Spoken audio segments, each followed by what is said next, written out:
വളരെ അഭിമാനവും സന്തോഷമുള്ള ഒരു മുഹൂർത്തമാണ്. ഞാനൊരു തെരഞ്ഞെടുപ്പിനെ അഭിമുഖീകരിക്കുന്നതിന് മുമ്പ് 2 വർഷം മുമ്പ് മാത്രം കേരളത്തിന്റെ ഗതാഗത മന്ത്രിയായ എനിക്ക് വളരെ വർഷങ്ങളായി നശിച്ചു കിടന്ന ഈ ബസ് സ്റ്റേഷനെ നവീകരിക്കാൻ ഒരു അവസരം കിട്ടി എന്ന് പറയുന്നത് വലിയൊരു ഭാഗ്യമായി ഞാൻ കരുതുകയാണ്.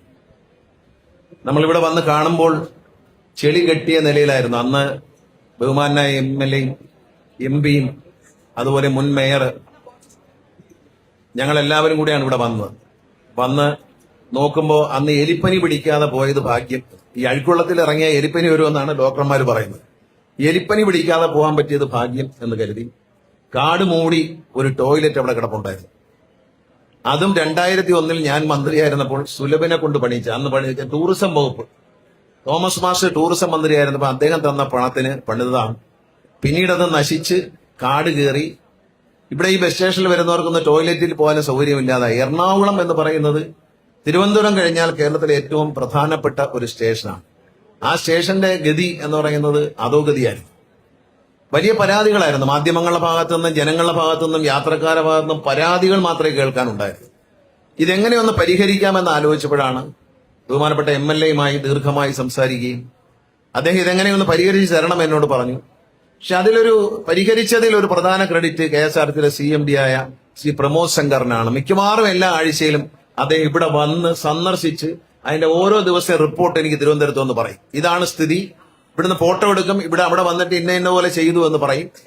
അദ്ദേഹത്തിന്റെ സുഹൃത്തുക്കളെ IIT-യിൽ നിന്ന് ഡോക്ടറേറ്റ് എടുത്ത ആളാണ് അദ്ദേഹം. അദ്ദേഹത്തിന്റെ സുഹൃത്തുക്കളെ ഇതിൽ പങ്കെടുപ്പിച്ചുകൊണ്ട് IIT-യിലെ എഞ്ചിനീയർമാർ വന്നിട്ടാണ് ഇത് ഉയർത്തുന്ന കാര്യങ്ങളും മറ്റും ചർച്ച ചെയ്തത്. പിന്നീട് എന്റെ മനസ്സിൽ തോന്നിയ ഞാനൊരു എഞ്ചിനീയറിംഗ് സ്കില്ലുള്ള ആളാണ്. അതാണ് ഈ ബസ്സുകളൊക്കെ ഞാൻ ഡിസൈൻ ചെയ്യുന്നതും വാങ്ങുന്നതും ഒക്കെ അതുകൊണ്ടാണ്. ആ എഞ്ചിനീയറിംഗ് സ്കിൽ ഉപയോഗിച്ച് ഈ വീഴുന്ന വെള്ളം എല്ലാം ഓടയിലൂടി അകത്ത് പോയി ഒരു സമ്പിലെത്തി സമ്പിൽ നിന്ന് പമ്പ് ചെയ്ത് കളയണം എന്നാണ്. ഇപ്പൊ സമ്പ് വരെ റെഡി ആയിട്ടുണ്ട്, ഇനി പമ്പും കൂടി റെഡിയായാൽ മതി. അല്ലെ, സമ്പ് വരെ റെഡി ആയിട്ടുണ്ട്, ഇനി പമ്പും കൂടി ചെയ്ത് കഴിഞ്ഞാൽ അതിലൊരു അപാകത പറ്റിയത് ഈ റെയിൽവേ ട്രാക്കിനടിയിൽ ഒരു കലങ്ങുണ്ട്. ആ കലങ്ങിന് അടിയിൽ കൂടി ഇത് അപ്പുറത്ത് കൊണ്ടുപോയാൽ ദൂരെയുള്ള തോട്ടിലടിക്കാം വെള്ളം. അവിടെ അടിച്ചാൽ പിന്നെ ഇങ്ങോട്ട് വരൂല, അങ്ങോട്ട് ഒഴുകി പൊയ്ക്കോളും. പക്ഷെ അതിന് റെയിൽവേ സഹകരിച്ചില്ല എന്നുള്ളതാണ് ദൗർഭാഗ്യകരമായ കാര്യമാണ്. റെയിൽവേ സഹകരിച്ചില്ല. ഞാൻ എപ്പോഴും പറയേണ്ട ഒരു പാലം ഇട്ട് അങ്ങോട്ടും ഇങ്ങോട്ടും വേണം. ഇപ്പൊ റെയിൽവേ എനിക്കൊരു കത്തെഴുതി, ഞാൻ പറഞ്ഞുള്ള കാര്യം നമുക്ക് തുറന്നു പറയാം. റെയിൽവേ എനിക്കൊരു കത്തെഴുതി, കേരളത്തിലെ സർക്കാർ വണ്ടികൾക്കെല്ലാം പുതിയ സീരിയൽ നമ്പർ വരെയാണ്, 90 സീരീസാണ്. KSRTCക്ക് KL 15 എന്ന് പറയുന്ന പോലെ എല്ലാ സർക്കാർ വണ്ടിക്കും KL 90, കോർപ്പറേഷൻ, മുനിസിപ്പാലിറ്റി, പഞ്ചായത്ത്, സർക്കാർ വണ്ടികൾക്കെല്ലാം 90, മുനിസിപ്പാലിറ്റി, കോർപ്പറേഷൻ ഇവർക്കെല്ലാം 90A, അങ്ങനെയാണ് രജിസ്ട്രേഷൻ വരാവുന്നത്. പഞ്ചായത്ത് എല്ലാവർക്കും അത് വരും. പൊതുമേഖലാ സ്ഥാപനങ്ങൾക്ക് 90B വരും. അങ്ങനെ നോട്ടിഫിക്കേഷൻ ആയി കഴിഞ്ഞു. അപ്പൊ എന്നോട് റെയിൽവേക്കാർ പറഞ്ഞു കേന്ദ്ര ഗവൺമെന്റിന് KL 3 ആണ് വെച്ചേക്കുന്നത്. സംസ്ഥാന ഗവൺമെന്റ്, പിന്നെ കേന്ദ്ര ഗവൺമെന്റ്, പിന്നെ കോർപ്പറേഷൻ, മുനിസിപ്പാലിറ്റി. അപ്പൊ അവർ പറഞ്ഞു ആദ്യത്തെ 10 നമ്പർ ഏതാ, സിംഗിൾ ഡിജിറ്റ് നമ്പർ ഞങ്ങൾക്കായിട്ട് റിസർവ് ചെയ്തിടണം. ഞാൻ പറഞ്ഞു ചെയ്തു തരാം. നീ എൻ മുതുചൊറിഞ്ഞിടിൽ, ഞാൻ നിൻ മുതുചൊറിഞ്ഞിടാം. എനിക്ക് ഈ ഓടയിലടി കൂടെ പൈപ്പിട്ട് അപ്പുറത്ത് പോകാനുള്ള അനുവാദം തരണം. ഇതാണ് ഡിമാൻഡ്. അദ്ദേഹം ട്രാൻസ്പോർട്ട് അഡീഷണൽ കമ്മീഷൻ കൂടിയാണ്. അപ്പൊ കൊടുക്കുമ്പോൾ ഇപ്പൊ തരാം എന്നിട്ട് നമ്മളെ നമ്പർ എന്തായി ഇങ്ങോട്ട്. ഞാൻ അങ്ങനെ വിട്ടുകൊടുക്കുന്ന ആളല്ല. ഞാൻ നോക്കിയപ്പോ ഇത് തരത്തില്ല എന്ന് പറഞ്ഞു. അപ്പൊ 90 രജിസ്റ്റർ ചെയ്ത് വെക്കുന്നില്ല. അപ്പൊ അതിനകത്ത് ഉത്തരവിധം കൊടുക്കാം, ആദ്യത്തെ 10 നമ്പർ ഇവർക്ക് റിസർവ് ചെയ്തിരിക്കുന്നു എന്ന് വേണമെങ്കിൽ മന്ത്രിക്ക് ഉത്തരവിടാം. അത് ചെയ്തില്ല. എല്ലാവർക്കും കൂടെ എല്ലാ കേന്ദ്ര ഗവൺമെന്റ് സ്ഥാപനങ്ങൾക്കുമായിട്ട് 90B അങ്ങ് കൊടുത്തു. അപ്പൊ 1 മുതൽ 10 വരെ അവർക്ക് digital 1 digit single digit number അവർക്ക് വേണമെന്ന് അപ്പൊ കൊടുക്കാന്ന് ഞാൻ സമ്മതിച്ചു. പക്ഷെ നിങ്ങൾക്ക് തരാം, വ്യവസ്ഥ ഇതാണ്, ഇതിനടിയിൽ കൂടെ ഒരു പൈപ്പ് ഇട്ട്, അത് പാലത്തിനടിയൊന്നുമല്ല, കലങ്ങിനടിയിൽ കൂടെ വലിയ 2 പൈപ്പ് ഇട്ടിട്ട് ഈ വെള്ളം പമ്പ് ചെയ്തങ്ങ് ആ തോട്ടി കളയണം. ഒരു കുഴപ്പമുള്ള കാര്യമല്ല. തരാൻ നടത്തി. അപ്പൊ ഞാൻ ഈ ഫയൽ വെച്ചോണ്ടിരുന്നു. തരാൻ തന്നിട്ട് കൊടുക്കാൻ തന്ന് കൊടുത്തിരുന്ന എന്തോ അബദ്ധമായി പോയതിന് വെച്ചോണ്ടിരുന്നു. എന്നിട്ട് തരുന്നില്ല എന്ന് ഉറപ്പായപ്പോ കൊടുക്കുന്നില്ല എന്ന് ഉറപ്പാക്കി. ഇതൊക്കെ നമ്മൾ പരസ്പരം സഹായിച്ചു പോകേണ്ടവരല്ലേ. ഈ വെള്ളം ഇവിടുന്ന് അടിച്ചുകൊണ്ട് കളയാൻ വേറെ മാർഗമില്ല. ഇപ്പൊ ഇത് വെള്ളം ഇനി വരില്ല എന്നൊക്കെ പറയുന്നുണ്ടെങ്കിലും ഞാൻ മാധ്യമങ്ങൾ എന്നെ പിന്നീട് കളിയാക്കാൻ ഇടവരരുത്. ഞാൻ പറയാണ് പരമാവധി ചെയ്യാവുന്ന കാര്യങ്ങൾ ഞങ്ങൾ ചെയ്തു. MLA-ക്ക് പറയാം, പരമാവധി ചെയ്യാവുന്ന ഒരു സിവിൽ എഞ്ചിനീയറിംഗുമായി ബന്ധപ്പെട്ട് PWD ഉദ്യോഗസ്ഥരും IIT-യിൽ നിന്ന് വന്ന ഉദ്യോഗസ്ഥരും എല്ലാവരും പറഞ്ഞതനുസരിച്ച് നമ്മൾ പരമാവധി ചെയ്തിട്ടുണ്ട്. പെരുമഴ വരുമ്പോൾ ഈ റോഡ് പൊങ്ങി നിൽക്കുകയാണ്, അപ്പുറത്തെ സ്റ്റേഡിയം നിറഞ്ഞ് വെള്ളം കിടക്കുകയാണ്. ഇവിടെ വെള്ളം വന്നുമ്പോൾ ഗണേഷ് കുമാർ നമ്മളെ മണ്ടനാക്കിയെന്ന് പറയരുത്. ഞാൻ പരമാവധി ചെയ്തു. ഇന്നിപ്പോ അറിയാൻ 2 ദിവസം മഴ പെയ്തു നന്നായിട്ട്. എന്നിട്ട് വെള്ളം കയറിയില്ല എന്ന് പറഞ്ഞു. അതായിരിക്കില്ല എപ്പോഴും ഉള്ള സ്ഥിതി.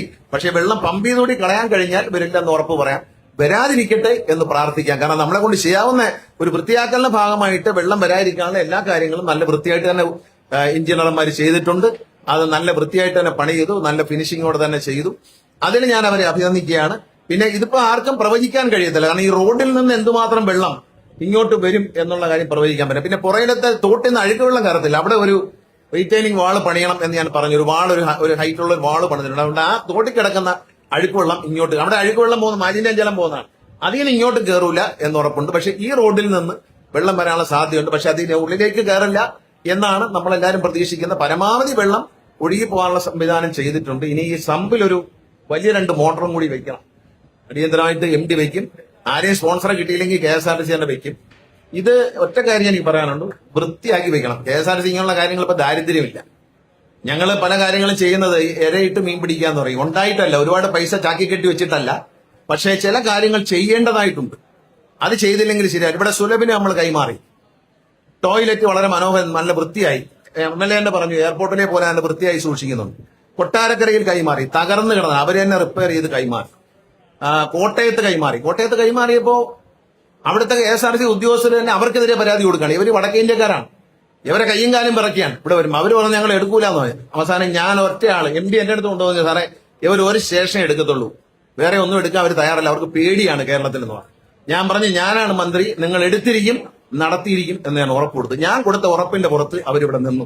കോട്ടയം എടുത്ത് വൃത്തിയാക്കി. കോട്ടയത്തെ ഇവരങ്ങോട്ട് തുടങ്ങിയ ഉടനെ അവിടെ നിന്ന് കുറെ ആൾക്കാർ, നമ്മുടെ KSRTC ഉള്ള ആരെയാണ്, മുനിസിപ്പാലിറ്റിക്ക് പരാതി, രഹസ്യമായിട്ട് കള്ളപ്പേരിൽ പരാതി, മാലിന്യം എല്ലാം ഇവര് തട്ടിയാണ്. ആരോ കൊണ്ട് തട്ടിയ മാലിന്യം ഇവരെ തലയിൽ വെച്ചു കൊടുത്ത് അവരൊക്കെ ഫൈനടിക്കലും ബഹളവും. അവസാനം ഇത് ചെയ്യുന്ന ആരാന്ന് ഞാൻ കണ്ടുപിടിച്ചു. അയാളെ കാസർഗോഡേക്ക് ഫലം മാറ്റി. പലരെയും വെച്ച് ശുപാർശ ചെയ്തു. ഞാൻ പറഞ്ഞു അത് വിട്ടുള്ള കളി പറഞ്ഞു. അയാൾ എന്നെ നേരിട്ട് കണ്ടു പറഞ്ഞു. ഞാൻ പറഞ്ഞു അത് നടക്കൂല. ഒരു മയവും കാണിച്ചില്ല. കാരണം വെച്ചാൽ നമ്മുടെ ഒരു നല്ല കാര്യം, യാത്രക്കാർ എങ്ങനെ വരും ഇതിനകത്ത്? നല്ല ടോയ്ലറ്റ് വേണം, നല്ല ഭക്ഷണം കിട്ടണം, നല്ല വിശ്രമിക്കാനുള്ള സൗകര്യം വേണം. ഇതാണ് ആദ്യം ചെയ്തത്.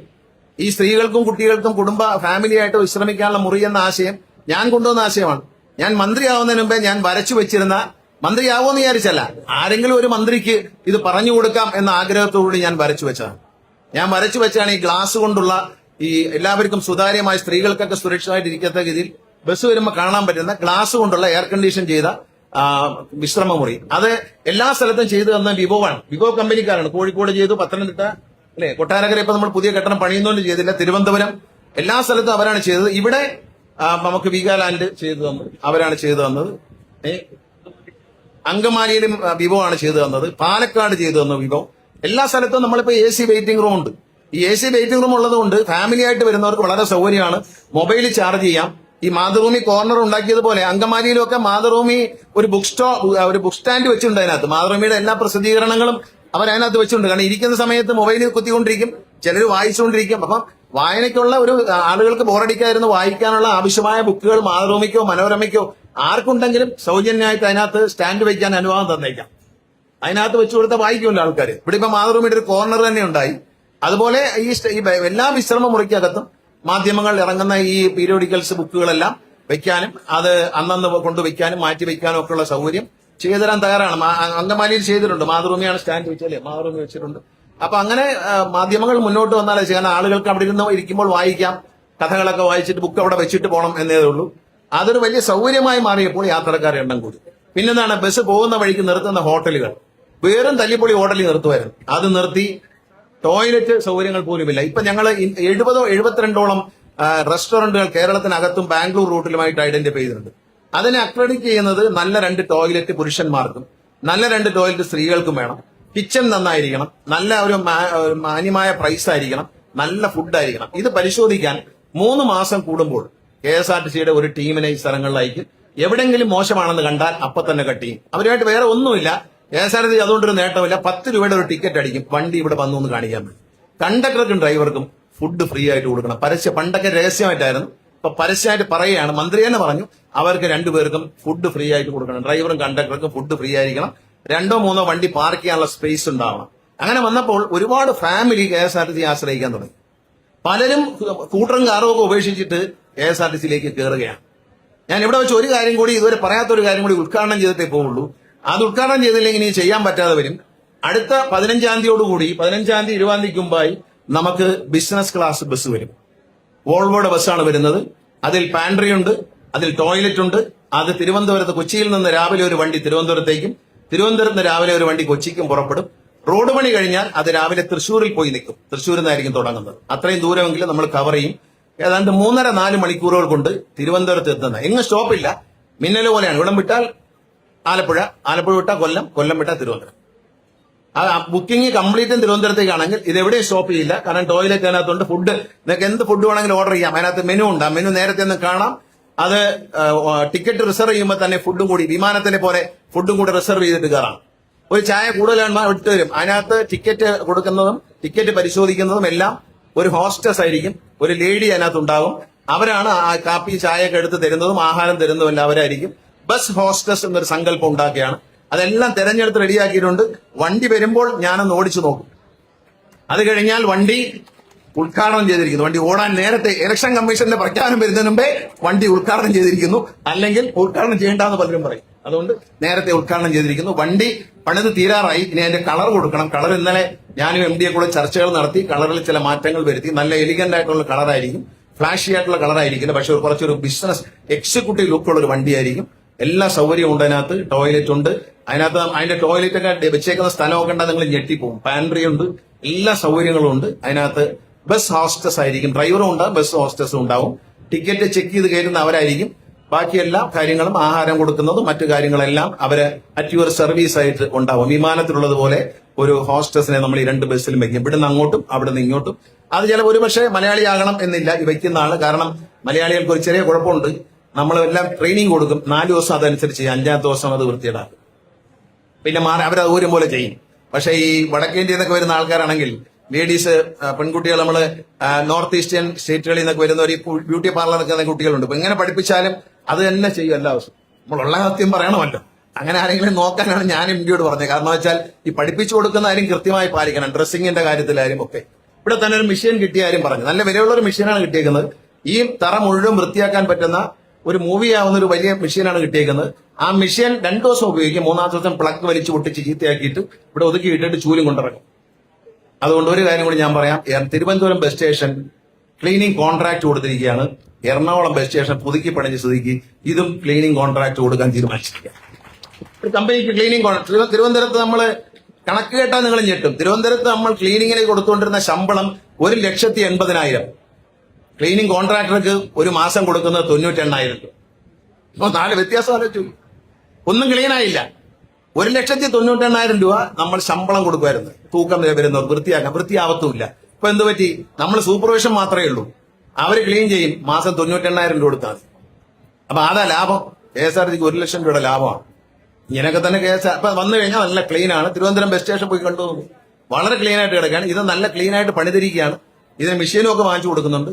അത് മെഷീനൊക്കെ ഇല്ലേ ഈ സർക്കാർ ആശുപത്രിയിലെ സ്കാനിങ് മെഷീൻ പോലെയാണ്. 2 ദിവസം കഴിയുമ്പോൾ അവർ തന്നെ ചീത്തയാക്കിയിട്ട് ആളിനെ വെളിയിലോട്ട് പറഞ്ഞു വിടുന്ന പോലെ. ഇത് ഈ മെഷീനൊക്കെ കിട്ടിയത് നല്ല സന്തോഷമുള്ള കാര്യമാണ്. MLA പറഞ്ഞു വളരെ നല്ല ഒരു മെഷീനാണ് വാങ്ങിച്ചു തന്നേക്കുന്നത്. ആ മെഷീൻ വാങ്ങിച്ചു തരുമ്പോൾ അത് ഉപയോഗിക്കില്ല, അത് നശിപ്പിച്ചാൽ കളഞ്ഞിട്ട് പിന്നെ ചൂലുമായിട്ട് ഇറുക്കില്ല ചൂലുമായിട്ട് ഇറങ്ങി. അപ്പൊ നന്നായിട്ട് വരുമാന വർധന അവർ കൊണ്ടുവന്നു. KSRTCയുടെ വളർച്ചയിൽ ജീവനക്കാർ വഹിക്കുന്ന പങ്ക് ഞാൻ ഓരോന്നും നോക്കും. ഇങ്ങോട്ട് വന്നപ്പോൾ 2 പുതിയ വണ്ടി കിടക്കുന്നത്. മേളുവശത്ത് മൊത്തം ചെളിയുമാണ്. അതപ്പോഴേ കാണിച്ചു കൊടുത്ത് ഇതിനൊന്നും നോക്കി ഞാൻ MD നടപടിയെടുക്കും. കഴുകണം, വണ്ടിയുടെ മേളുവശവും കഴുകണം. കാരണം മേളിൽ നോക്കുമ്പോൾ ഇത് പുഴുത്ത് കിടക്കുന്ന കാണാം. മേളിൽ നിന്ന് മുകൾവശവും കഴുകണം. വണ്ടി കഴുകുമ്പോൾ എല്ലാം കഴുകണം. അല്ല പുറത്ത് ഇങ്ങനെ പുറം മോടി മാത്രം പോരാ, അകവും വൃത്തിയാക്കണം, പുറവും വൃത്തിയാക്കാതെ മേളുവശം കഴുകണം. മേളുവശം കഴുകാത്തതുകൊണ്ട് 2 പുതിയ വണ്ടിയാണ് AC വണ്ടി അവിടെ കിടക്കുന്നത്. ഞാൻ ATയോട് അപ്പം തന്നെ വിളിച്ച് കാണിച്ചു കൊടുത്തു. MDക്കും പറഞ്ഞു കൊടുത്തിട്ടുണ്ട്. കഴുകിയേ പറ്റത്തുള്ളൂ. വണ്ടി വൃത്തിയായി സൂക്ഷിക്കാൻ തുടങ്ങിയപ്പോൾ ആളുകൾ ഇതിനകത്ത് കയറാൻ തുടങ്ങി. പലരും കാർ ഉപേക്ഷിച്ചു.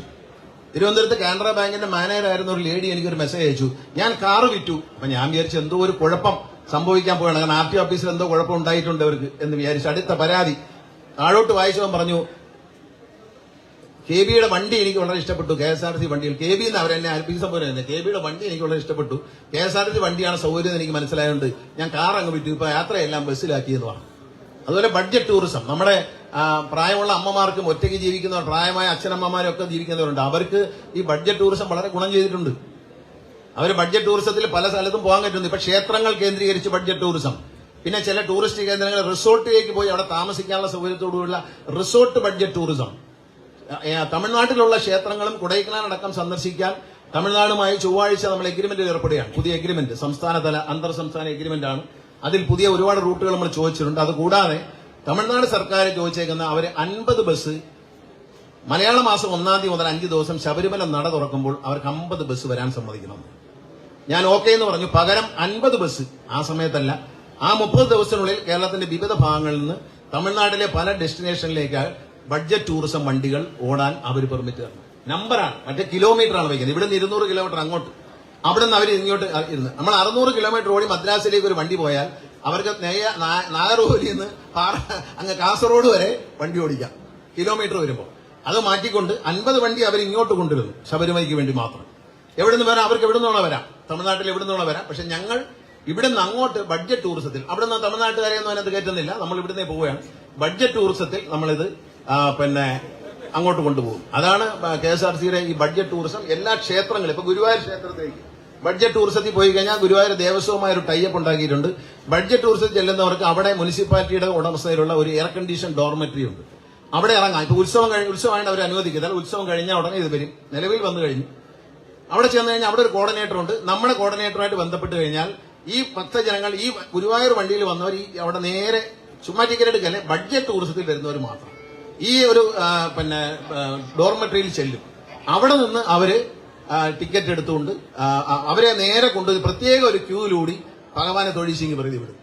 അപ്പൊ ഗുരുവായൂർ അമ്പലത്തിൽ കയറി പെട്ടെന്ന് തൊഴുതിറങ്ങണമെങ്കിൽ ഈ ബഡ്ജറ്റ് ടൂറിസത്തിൽ പോയാൽ മതി KSRTCയുടെ എന്നുള്ളതാണ്. ഞങ്ങൾക്കൊരു പ്രത്യേക പ്രിവിലേജ് ഗുരുവായൂർ ദേവസ്വം ബോർഡ് നൽകിയിരിക്കുകയാണ്. അതിലൂടെ പ്രവേശിക്കാൻ നമുക്ക് കഴിയും. ഞാൻ ഇനി ദീർഘിപ്പിക്കുന്നില്ല. പുതിയ കെട്ടിടത്തെക്കുറിച്ചാണ്. അതൊരു വലിയ കോംപ്ലിക്കേഷൻ ആയിരുന്നു. ഹൈബി പറഞ്ഞ അഭിപ്രായം തന്നെയായിരുന്നു എനിക്ക്. ഹൈബി ആദ്യമേ പറഞ്ഞു ഈ സ്ഥലങ്ങൾ അങ്ങോട്ടും ഇങ്ങോട്ടും വെച്ചുമാറലും സ്മാർട്ട് സിറ്റിയുടെ ഭാഗമായിട്ട് ഇതിന്റെ പണി നടക്കില്ല എന്ന് പ്രവചിച്ചെന്ന് പറഞ്ഞു. സത്യമാണ്, ഞാൻ വന്നതിന്റെ അന്നേ പ്രവചിച്ചു നടക്കില്ല. കാരണം ആദ്യത്തെ മീറ്റിംഗിൽ എനിക്ക് മനസ്സിലായി ഇത് നടപ്പുവശമില്ല. കാരണം അത് കൈകാര്യം ചെയ്യുന്ന ഉദ്യോഗസ്ഥന്മാർ നമ്മുടെ നാട്ടിൽ ഏറ്റവും വേഗത കൂടിയ ഒച്ചിനെ വെല്ലുന്ന വീരന്മാരായതുകൊണ്ട് നമ്മൾ നടക്കില്ല എന്ന് ഞാൻ അപ്പൊ തന്നെ പ്രഖ്യാപിച്ചു. കാരണം ആദ്യത്തെ മീറ്റിംഗ് ഞാൻ പങ്കെടുത്തപ്പോൾ മനസ്സിലായി ഇവര് ഏറ്റവും വേഗത്തിൽ യാത്ര ചെയ്യുന്ന ഒച്ചിനേക്കാൾ അല്പം പുറകിലാണോ എന്നൊരു സംശയം തോന്നി. അങ്ങനെ ഞാൻ പറഞ്ഞു നടക്കത്തില്ല എന്ന് പറഞ്ഞു. അപ്പൊ ഈ സ്ഥലം അങ്ങോട്ട് കൊടുത്തിട്ട് വൈറ്റിലെ സ്ഥലം എടുക്കും, ഇത് ഭയങ്കര വിലയുള്ള സ്ഥലമല്ലേ, ഇത് കൊടുക്കില്ല എന്ന് ആദ്യത്തെ ദിവസം തന്നെ തീരുമാനിച്ചു. അപ്പൊ MLA ആകെ അസ്വസ്ഥനായി, വിഷമത്തിൽ എന്ത് കൊടുക്കത്തില്ല, ഇത് കൊടുക്കത്തില്ല എന്ന് പറഞ്ഞു. പിന്നെ അവസാനം കൊടുത്തിരുന്നെങ്കിൽ നിങ്ങൾ ആലോചിക്കണം, ഇതങ്ങ് പോവുകയും ചെയ്തേനെ, ഇവിടെ ബസ് സ്റ്റാൻഡ് വരികയില്ല. സ്മാർട്ട് സിറ്റി പദ്ധതി അങ്ങ് അവസാനിച്ചു, പൈസയൊന്നും കിട്ടിയില്ല, ബസ് സ്റ്റാൻഡ് ഇല്ലാതെ. ഇപ്പൊ ഇത് കയ്യിലിരുന്നത് കൊണ്ടാണ് ശ്രീ ബാലഗോപാൽ വന്നപ്പോൾ നമുക്ക് 13 കോടി രൂപ വാങ്ങിക്കാൻ പറ്റിയത്. ബാലഗോപാൽ എന്റെ അടുത്ത് 3 ബസ് സ്റ്റേഷനെ കുറിച്ചാണ് ഞങ്ങൾ സംസാരിച്ചത്. ഞങ്ങൾ പേഴ്സണലി നാട്ടുകാരാണ്, ഒരുമിച്ച് അടുത്തടുത്ത മണ്ഡലക്കാരാണ്. ഞങ്ങൾ സംസാരിച്ചപ്പോൾ പേഴ്സണലായിട്ട് ഒരു ദിവസം പറഞ്ഞു നമുക്ക് കൊട്ടാരക്കര അദ്ദേഹത്തിന്റെ മണ്ഡലം, പിന്നെ കൊല്ലം, എറണാകുളം എന്തെങ്കിലും ഒന്ന് ചെയ്യണം. വിനോദിന്റെ ഒരു ഭാഗ്യമുണ്ട്, ഇത് ബഡ്ജറ്റിൽ പ്രൊവിഷൻ ഇല്ലാത്ത പൈസയാണ്, ബഡ്ജറ്റിൽ 100 പോലും വെക്കാത്ത പൈസയാണ് ബാലഗോപാൽ കൊടുത്തത്. അപ്പൊ ബാലഗോപാൽ പറഞ്ഞൊരു നമുക്കൊരു ബസ് സ്റ്റാൻഡ് പണിയണം, വളരെ മോശമാണ് നമുക്കത്. ഇപ്പൊ ഞാൻ പറഞ്ഞു പുതുക്കി പണിയെന്നൊക്കെ ഉണ്ട്, അതൊന്നും നിലയിൽ സ്ഥിരമായ ഒരു ബസ് സ്റ്റാൻഡ് വേണം, നല്ലത് എന്ന് പറഞ്ഞപ്പോൾ ബാലഗോപാൽ പറഞ്ഞു ഞാനൊരു 10-12 കോടി രൂപ തരാം. അങ്ങനെയാണ് ഞാൻ വിനോദിന് പറഞ്ഞു ബാലഗോപാലിനെ ഒന്ന് കണ്ടോ, സംഗതി ചിലപ്പോൾ വെക്കും. കാരണം ബാലഗോപാലിന് ഇവിടെ ഒരു കെട്ടിടം പണിയൊന്നും ഇൻട്രസ്റ്റ് ഉണ്ട്. ആ ഇൻട്രസ്റ്റ് മനസ്സിലാക്കിയ വിനോദിന് പറഞ്ഞു വിനോദ ധനകാര്യമന്ത്രി ഒന്ന് കണ്ടേരെ, പൈസ തരാൻ എന്നോട് സൂചനയുണ്ട്, ചോദിച്ചങ്ങ് പിടിച്ച ഒരൊറ്റ പിടിയങ്ങ് പിടിച്ച് നടക്കുമെന്ന് പറഞ്ഞു. അങ്ങനെ ഇവിടെ ബാലഗോപാൽ ഒന്നും പിടിച്ചു കെട്ടി ഇവിടെ കൊണ്ടുവന്ന് കാണിച്ചപ്പോൾ തന്നെ ബാലഗോപാൽ 12 കോടി പറഞ്ഞു. പിന്നെ വരച്ചു വന്നപ്പോൾ ഈ 1-ാം ഘട്ടം തീർക്കാൻ 13 കോടി വേണമെന്ന് പറഞ്ഞു. അത് ബാലഗോപാൽ എന്നോട് ചോദിച്ചു, ഞാൻ പറഞ്ഞു അതേ നിവൃത്തിയുള്ളൂ, കൊടുക്കൂന്ന് പറഞ്ഞു. ശരി കൊടുത്തേക്കാന്ന് പറഞ്ഞു. ബഡ്ജറ്റിൽ പ്രൊവിഷൻ ഇല്ലാതെയാണ് വിനോദിന് ബാലഗോപാൽ 13 കോടി രൂപ കൊടുത്തത്. കാരണം 100 രൂപയെങ്കിലും ടോക്കൺ പ്രൊവിഷൻ വയ്ക്കണം. ഇതൊരു സ്പെഷ്യൽ കേസാണ്. കാരണം എല്ലാം പണി KSRTCയുടെ ചരിത്രത്തിൽ ഏറ്റവും കൂടുതൽ ബസ് സ്റ്റേഷൻ പണിയുന്ന കാലഘട്ടം ഇതാണ്. ഈ ഞാൻ മന്ത്രിയായി വന്ന ഈ 2 വർഷത്തിനുള്ളിലാണ് ഏറ്റവും കൂടുതൽ bus stand. Muvattupuzha bus stand, Kuzhalnadan എന്നും കരഞ്ഞോണ്ട് ഒരു വിധത്തിൽ തീരൂല, അത് പണി പൂർത്തിയാക്കി. ബുധനാഴ്ച അത് ഉദ്ഘാടനം ചെയ്യാമെന്നാണ് വിചാരിക്കുന്നത്. അതിന്റെ പണി തീരാതെ കിടന്ന പണി പറഞ്ഞ സമയത്ത് ഞാൻ കുഴൽനാടൻ പറഞ്ഞു 20-ാം തീയതി, ഇന്ന മാസം 20-ാം തീയതിക്ക് ടെൻഡർ വിളിച്ചിരിക്കും. എനിക്ക് പറഞ്ഞു MLA ഫണ്ടിൽ ഞാൻ കുറച്ചുകൂടെ ഫണ്ട് തരുമെന്ന് പറഞ്ഞു. കറക്റ്റ് 20-ാം തീയതി 19-ാം തീയതി ടെൻഡർ വിളിച്ചു കൊടുത്തു.